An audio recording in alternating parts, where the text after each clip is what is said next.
me, that's like eating some candy. Nigga, this shit ain't help. Nigga, hold your text on. Shit, bet. Oh yeah, if you don't like what I do on my YouTube, you feel me? You don't like what I post, I sent a comment or like, they thought it was that chapter video. It literally, the thumbnails look totally different. So if you can't tell the difference from my video and the original video, you don't. And it says reaction. Feel me? So you don't like what the fuck I'm doing on my channel, you can get the fuck on. I ain't gonna lie to you. I'm not gonna hold you. It ain't gonna make me or break me. And then another one said they watched the whole 30-something minutes. Dumbass nigga, when you watch my whole video, I'm still gonna pay for it. Dumbass nigga. And last thing, y'all wanna know what happened on my short. Boom, so a kid had, well, it was about 1 o'clock in the morning last night. And I heard a big ass boom on my motherfucking window. I got this thing, it's up there on the goddamn above the window. That shit hit it so hard that goddamn, they hit the window so motherfucking hard that goddamn, this shit came off. So I had went outside my fire. You know what I'm saying? 'Cause I thought somebody trying to get in or some shit like that. I ain't seen nobody out there. Came back in, put my gun up. Goddamn, not even 4 minutes later, I was talking to my mom. We was on a whole different topic. Then I heard it in the front room. I was talking to my mom in the front room. In the front room in the window. Boom! So I said, I know I went tripping. Came in, got my shit, went outside. And then I seen the little kid, they playing out there about 3 on 1 girl and 2 boys, which is awkward to me at 1 o'clock in the morning, but okay. And they parents out here out in the club and shit while your kids out here partying, they finna goddamn lose their lives. Cause I damn sure put the fire on boy there. Hey, say your ass right here till the police come. Fuck you, telling me. Young ass kid, man. Early on the afternoon of October 12, 1960, a 17-year-old high school student named Otoya Yamaguchi stood alone in his brother's house in the city of Tokyo, Japan, waiting for a tea kettle of water to boil. It was a Wednesday, so Otoya should have been at school, but that day he had gone to school and then snuck out a side door during lunch. More and more often these days, Otoya was feeling like school was kind of meaningless. It was hard for him to sit in history class and watch all of his classmates diligently take notes when, in Otoya's mind, he felt like all the real history was happening outside of the classroom. Just then, the kettle on the stove began to whistle, which meant the water was boiling, and so Otoya grabbed the kettle, he took it off the burner, and he poured it over a tea bag in a cup. And as Otoya began to stir his tea, he began to go over what he was going to do later that day. It was undeniable that Otoya had a very difficult afternoon in store. He had a meeting with a person who was very important, and during this meeting, Otoya would have to deliver some very bad news. In fact, this news was so bad that Otoya had decided what he was going to do was literally write down this bad news and hand deliver it. Now, Otoya had not quite figured out what he was going to write, but he knew whatever it would have to be perfect. For months now, Otoya had been trying to articulate this bad news that was really weighing heavily on him to his peers and to adults and to anybody who would listen, but nobody took Otoya seriously. Adults would look at Otoya and think, oh, that's just some kid. What he's talking about can't be serious. And when Otoya would talk to classmates, they would just kind of laugh at him. Otoya frowned and he looked out the window and he thought to himself, you know, maybe this whole time I've been coming off as too angry when I talk about this bad news. Maybe I need to change the way I talk about it to sound more sincere. And as Otoya was thinking about this, he suddenly thought, oh my goodness, I know exactly what to write. And so Otoya abandoned his tea and ran over to his brother's desk. He grabbed a piece of paper and a pen and he started writing. Over the last year, Otoya had felt like he had really grown up and really started to find his true self. He had been raised in a very strict household. His father was a colonel in the Japanese military, and he expected Otoya to be obedient and polite, and so that was what Otoya had done. But a couple of years earlier, Otoya had managed to secure a spot in a high school in Tokyo, far from where he had grown up, far from his father. And Otoya was really excited. He felt like going to this high school in Tokyo would finally allow him to kind of get out from under his dad's strict authoritarian rule. And his father had let him go to the high school in Tokyo, but after only a couple of weeks, it turned out Otoya's father had decided, no, I don't want you to go there, and he had insisted that Otoya come back home and go to a Catholic school closer to their hometown. And it was at this point that Otoya, for the first time really in his whole life, he decided to push back against his dad. And so even though Otoya did come home, he did go to this Catholic school, as soon as he was home, he began constantly begging his dad to let him return to Tokyo, let him go back and live with his brother who lived in Tokyo, and let him go to the high school that he loved. And eventually, surprisingly, Otoya's father relented and said, okay, fine, you can go to Tokyo, you can do what you want. And so Otoya had been totally overjoyed. He had returned to Tokyo, gotten re-enrolled in the high school.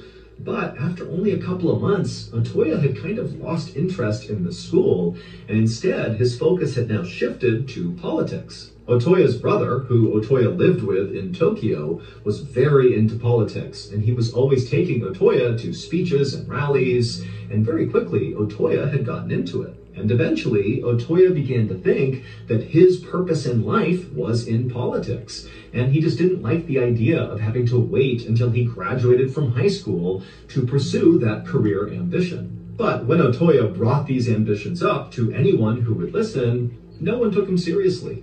They looked at him as a skinny, scrawny, kind of meek little guy who was not going to make a difference in the world. But Otoya begged to differ. By now, Otoya was almost done with this note he was writing, and so he looked up and he checked the clock. He saw it was 2 p.m., which meant he really needed to get going soon. He was going to go to a political debate at the Hibiya Public Hall in downtown Tokyo, and the very important person he was going to meet and deliver this bad news to was going to be at this debate. Otoya took one more look down at the note he had just written, and he read it over a couple of times, and he realized he was missing one more line at the bottom. And so he leaned down and he wrote, quote, "I can't forgive you." Feeling like he was done, he folded up the note, put it in his pocket, he stood up, he grabbed his school uniform jacket and put it on, and then he grabbed this package that he had got from his father's house, and he put it under his arm, and then he headed out the front door. As a Publix corporate associate, your expertise and decisions will drive us forward. Otoya always loved the walk downtown. The hall where this debate was going to take place was near the Imperial Palace, and it was this big, imposing building with a terracotta and stone facade that always inspired Otoya every time he saw it. When Otoya arrived at the hall, he saw loads of people streaming in through the front doors for this debate, and so Otoya joined them and made his way inside, and he moved towards the back of the auditorium, and then he began scanning the audience. And he saw there was at least 2,000 people inside, happily chatting and laughing and waiting for this thing to start. But all Otoya could think about was where this person was that he was going to be meeting, because as he was looking around, he didn't see them. At around 2:45 p.m., the moderator of this debate walked up onto the stage down in front. He went to the podium, he grabbed the mic, and he began telling the audience to take their seats and to be quiet, and then he began to explain the rules for this debate. Otoya, at this point, was really only half listening because he was still looking all around the inside of this hall for this person he was going to meet. You know, where are they? They're not here. 15 minutes later, at around 3 p.m., the moderator left the podium and a new speaker came out on stage. He was a politician named Inajiro Asanuma, and he was the chairman of the Japan Socialist Party. But when he began to speak and all the thousands of people in attendance leaned in to listen, Otoya was totally not listening because he could now see the person he was going to meet had arrived. Careful not to cause a disturbance, Otoya moved from the back of the auditorium over to the side of the building, and he began walking up a side aisle, only stopping briefly near a trash can where he pulled out that package he had brought from his father's house, and he unwrapped it and he threw the wrapping away and held on to what was inside of the package. And then Otoya looked down at what he was holding, he took a deep breath, and then he looked up and broke into a run. What happened next was broadcast live on television all across Japan, and by that evening, the footage had gone so viral that it was basically all over the world. A photographer who happened to be in the crowd of people watching this debate also happened to take a very iconic photo of what happened next involving Otoya, and that photo would actually go on to win the Pulitzer Prize in 1961. The Pulitzer Prize is a really big deal. It's the most prestigious award for journalism. It would turn out the very important person that Otoya was supposed to meet inside of this hall during this debate was in fact the speaker on stage at 3 p.m., Inajiro Asanuma, the chairman of the Japan Socialist Party. And the package that Otoya had brought from his father's house to this meeting was a samurai sword. And so after Otoya unwrapped the sword, he took a deep breath and then ran up on stage, charged to the podium, pulled back the sword, and plunged it into Asanuma's torso before he could do anything. And the photographer out in the crowd who would win the Pulitzer happened to snap a photo right as Otoya was pulling the sword out of Asanuma. Imagine a motherfucker taking a knife out your shit and motherfucker was taking a picture. Bitch, get this nigga off of me. Nigga, I do something like that, nigga. I'm gonna have niggas in front, nigga. And I'm gonna have a big ass shield that just blocking me for nobody won't snipe me. Numa and getting ready to stab him again. Onlookers would immediately rush the stage and tackle Otoya, but the damage was already done. Asanuma would pass away from his injuries within the hour.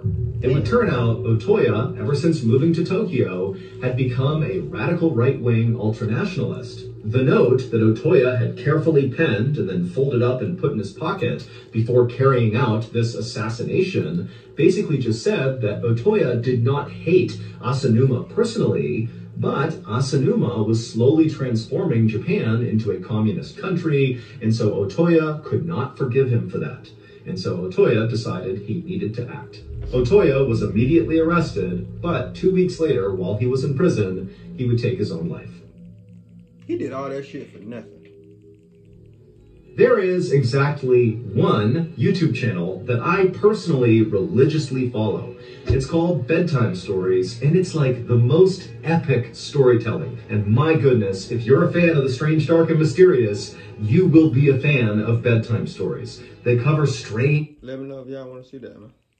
Crazy... The Bedtime Stories plexus, and get hooked on... Get into bed. Well, I'm... On a sunny afternoon in October of 2015, a 39-year-old man named Richard Jones walked along the perimeter of the yard inside of the state prison in Kansas, where Richard was serving time for a robbery. Up ahead, Richard could see there was a small basketball court with one hoop on it, and on the blacktop were dozens of other inmates that were exercising and chatting and socializing, and Richard actually knew most of them because he had been in prison for 16 years now. Damn. And Richard was also a very likable guy who was very outgoing and personable, and so he made friends really easily, even in prison. And so as Richard continued his walk in the direction of the basketball court, he saw one of the guys on the blacktop broke free from the group and began moving towards Richard. And Richard immediately recognized who it was. It was his good friend, Steve. And Richard was about to give him a friendly wave when he noticed Steve looked really mad. And so Richard actually just stopped and stared at Steve as he slowly approached him. And as he got closer, Richard could see Steve's fists were balled up, his face was in a scowl. I mean, Steve looked like he was coming over to fight Richard. And so when Steve got about 10 feet away from Richard, Richard actually spoke up before Steve could say anything. And he said, "Steve, what's going on? Why are you so upset?" Steve was kind of a hothead, and Richard knew that. But a lot of times, even when he got mad about things, it would blow over really quickly. And so this was kind of routine, but Richard just couldn't think of a reason for why Steve would be mad at him. And so Steve walks right up to Richard and he goes, "Oh, so now you want to talk to me?" Richard was immediately confused and kind of turned his head sideways and was like, "What?" What the fuck? It's kind of gay, brother. You walk up to a nigga and say, "Oh, now you want to speak to me?" That's some shit my bitches say. Steve stared at Richard and expecting Richard to eventually apologize or something, but eventually he noticed that Richard really was not sure what he was talking about. And so Steve was like, "This morning, I went up to you at the cafeteria line, I tried to talk to you, and you completely blew me off and walked away in front of a big group of people. That really embarrassed me and made me look bad." And Richard was like, "I have no idea what you're talking about. I didn't even see you this morning. I don't know where this is coming from." Steve was not buying it, and he was like, Richard, I know it was you. I saw you this morning. I spoke to you this morning. You did that. And Richard was like, no, really, Steve, I'm sorry. I have no idea what this is about. And so these two continued to go back and forth on this. And then at some point, they both kind of noticed that they were drawing lots of attention because they are in prison, and any sort of confrontation immediately draws eyeballs. And so when they noticed other inmates were kind of beginning to walk over to see what was going on, and the guards were starting to notice, Steve just said, you know what, Richard, fine. I guess I must have made a mistake. No big deal. And he turned and he ran back to the basketball court. After Steve had left, Richard continued his walk around the perimeter, but that exchange with Steve had really weirded him out because this was actually not the first time something like this had happened. It all started a month ago when an inmate that Richard didn't know came up to him, like he definitely knew him, and said to Richard, you know, hey, how's your grandmother? I heard she fell down, you know, is she okay? And at first, Richard was like, wait a minute, is my grandmother okay? Did she fall? But then Richard eventually realized that this inmate thought Richard was someone that he wasn't. Now, at first, Richard thought this was just kind of like a weird one-off event. I ain't gonna count. It be hella people be saying that, they be thinking they see me. I look like, I know two people I know I look like. And then one nigga I know I look like. And so he had the same name as me, but different last name. I'm Johnson, he is Jackson. Shit was crazy, I ain't gonna count. But every few days after this first time, something else would happen. Either an inmate who Richard didn't know would come up to him and be really friendly with him as if they knew Richard, but Richard clearly didn't know them. Or someone Richard did know would come up to him and accuse him of odd behavior that Richard couldn't remember doing. Like the interaction he had with Steve when Steve came up and said, you know, you snubbed me in the lunch line. And so after Richard's interaction with Steve, Richard began to think, you know, wait a minute, is someone screwing with me? Is that what's been going on? The next morning during breakfast, Richard decided not to sit where he normally did, and instead he sat on the very far side in the corner of the cafeteria to basically just be able to people watch all the people inside the cafeteria. And then that afternoon, when Richard was outside, instead of walking around the perimeter like he liked to do, he just sat in a central location and just constantly scanned the whole yard. Now, Richard didn't really know what he was actually looking for. He just figured, you know, maybe I'll see something suspicious, I'll see someone staring at me for too long, or I'll see someone I don't know talking to my friends. You know, something will tip me off to what's been going on for the past couple of weeks. But despite all this careful people watching he was doing, Richard didn't see anything suspicious until 1 week after the interaction Richard had with Steve about snubbing him in the lunch line. Richard was sitting in the cafeteria again when he noticed something very strange on the other side of the cafeteria. And when he saw it, he just stood up and stared, and he felt his heart starting to race faster, and he felt his breath speeding up, and Steve actually was sitting next to him and said, hey, Richard, what's going on? And Richard couldn't even find the words. He just raised his arm up and pointed to the other side of the room. When Richard had originally been arrested 16 years earlier, it was for robbing someone in a Walmart parking lot. Richard had always claimed he did not do it, but multiple witnesses had pulled Richard out of a lineup saying, that's the guy. And the woman who actually got robbed told police she overheard the getaway driver yelling to Rick, the man who had robbed her, to get in the car so they could leave. And Rick is a nickname for Richard. Richard had insisted he was at a barbecue in another state at the time of this robbery, and so it really couldn't have been him, but the evidence was just overwhelming, and so eventually he was convicted. Richard had never been able to understand why so many people 16 years earlier had insisted that he was the one who committed that crime.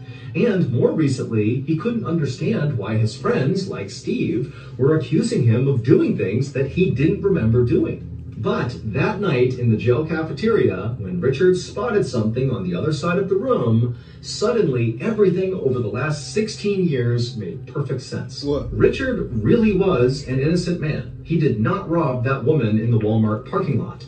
His doppelganger had. A doppelganger is someone who looks exactly like you, but they're not actually related to you. It's just genetic chance that somebody else on the planet looks just like you. And it just so happened that Richard's Not gonna doppelganger, who was this man named Ricky Amos, so it just so happened as well that the doppelganger shared basically the same first name, Ricky and Richard. Well, this doppelganger, Ricky, just happened to be sent to the same prison that Richard was at for a totally unrelated crime. These two men have never met. There's no connection whatsoever. They just look the same. And when Richard looked across the cafeteria and saw Ricky, it was like looking at a clone of himself, and it all clicked. All the people that were coming up to him saying, "You were doing this and acting weird." Well, those people, Stephen included, were actually interacting with his doppelganger, Ricky. And 16 years earlier, Ricky was the one who committed that robbery in Walmart, and the victim and the witnesses, they all confused Ricky for Richard. Here are Richard and Ricky's photographs side by side. Once a judge was made aware of this situation and saw the two photos side by side, he knew the police had made a mistake. Even the prosecutor who had tried Richard in the robbery case supported his release. Richard was freed in 2017 and got a $1 million settlement from the state. As for the doppelganger, Ricky Amos, he was never actually tried for the robberies 16 years earlier because by the time they figured out he was the robber, the case was too old to try. I gave $1 million and I served 16 years. Nigga, that is a motherfucking lawsuit. I am getting 16 million back. You crazy than a motherfucker. I'm not getting no $1 million. What the fuck? Crazy. I don't fucking that. On the evening of March 15th, 2018, a 55-year-old man named Gian stumbled out of this fine dining restaurant in downtown Singapore and promptly threw up on the sidewalk. Pedestrians jumped back to get out of the way, and a woman in high heels and a beautiful fancy dress mumbled something insulting about how drunk Gian must be. But Gian was not drunk. He was totally sober, and now he was absolutely mortified. Gian was actually a businessman who was attempting to impress his clients at dinner, but as he had been sitting at the table with his clients, he had started to feel this pressure in his chest that became so intense that at some point he just had to get up and run outside and vomit. And so after Gian had stood up and wiped his mouth, he thought, now that he had been sick and thrown up, that he would feel better. But as he was standing there, he noticed the pressure in his chest had not been relieved at all. And so, as much as Gian wanted to stick around and talk more with his clients, he felt like the only thing he could do now was to go in and politely excuse himself for the rest of the night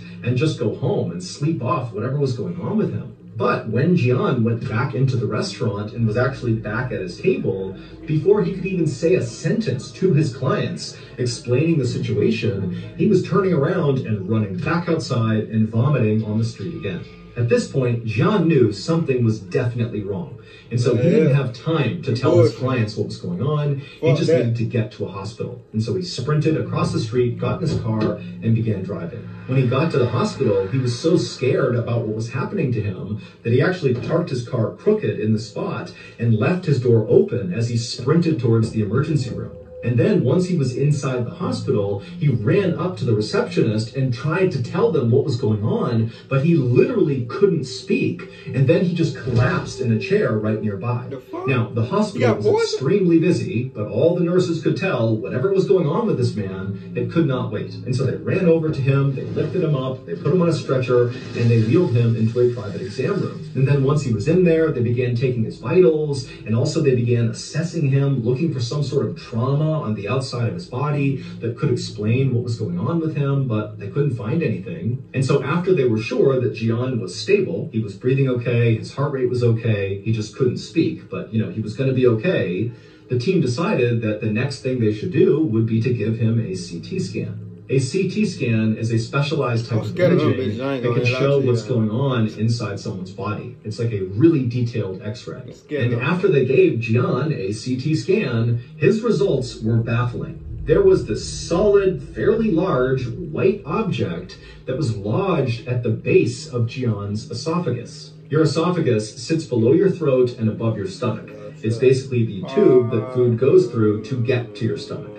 But whatever was stuck inside of Jian's esophagus was not something that looked like food. It actually kind of looked like a human hand. Now, the doctors had no idea what this thing was. You gotta remember that they really don't have much information here. All they know is this middle-aged guy who's dressed really well has come running into the hospital, he can't speak, and he's collapsed. And here we are. He has this obstruction in his esophagus. And so even though the doctors really had no idea what they were dealing with, what they knew is they had to get this foreign object out of Jian. So they wheeled Jian into the operating room for emergency surgery, and then at some point a doctor came in with this long skinny tube that had a camera at the top of it. Their first step for this operation was putting this camera down into Jian to see what this thing was that was stuck inside of his esophagus. And so after Jian was prepped for surgery, the doctor with this camera began snaking it down Jian's throat until finally the camera could actually see this white object in his esophagus. And when the camera revealed what this thing was, the entire medical team in the operating room just gasped. They could not believe what they were looking at. Nigga, what the fuck is that? Nigga, is that a fucking octopus? Nigga, is that a... That's an octopus? God, no, I ain't tripping. I'm just high. To understand what they were looking at, we have to go back several hours. That night, Jian had decided he really wanted to impress his wealthy clients. And so he had decided to take them to this very special restaurant that none of them had been to, and he wanted them to try a very special and very rare dish that this restaurant sold. It was called sanakji. Sanakji is a Korean delicacy that is very popular in certain circles, but it's also very dangerous. Every year in South Korea, at least 6 people die from eating sanakji. Because sanakji is just a living octopus. You literally eat the octopus as it's moving around, and the risk of it getting stuck in your throat is pretty high. And so I ain't going to South Korea, and that should be on 1,000 ways to die. Because that don't make no motherfucking sense. As Jian is trying to eat this living octopus, the octopus decided it didn't want to be eaten, and so it flailed its tentacles around, and finally its suckers lodged onto his esophagus, and that's where it stopped. Now, we don't know how long this octopus remained alive inside of Jian's esophagus, but we know it was alive at least for a little bit, because after Jian managed to swallow it down, it kept wriggling around and grabbing and trying to escape, and that's what created that intense pressure in Jian's chest and kept causing him to go vomit. And so when the doctors put that camera down Jian's throat, they saw a whole octopus. The octopus was removed from Jian's esophagus, and 2 days later, Jian was discharged, fully recovered. It's unclear if Jian ever tried sanakji again. That dumb ass nigga probably did. Like, I know they got brains and shit down there, man. Why would you put a live octopus in your motherfucking mom, man? Not even kill the bitch. You could at least kill the bitch. But the float, the hands of the motherfucker still gonna stick to your throat. So you fuck. The word of the day is don't do dumb shit. Don't do dumb shit. That's the word of the week. Don't do dumb shit, cause that's dumb. And the sex story crazy as fuck too, ain't gonna lie. That being said, give video thumbs like, subscribe, see how motherfuckers in that video. That's right, ain't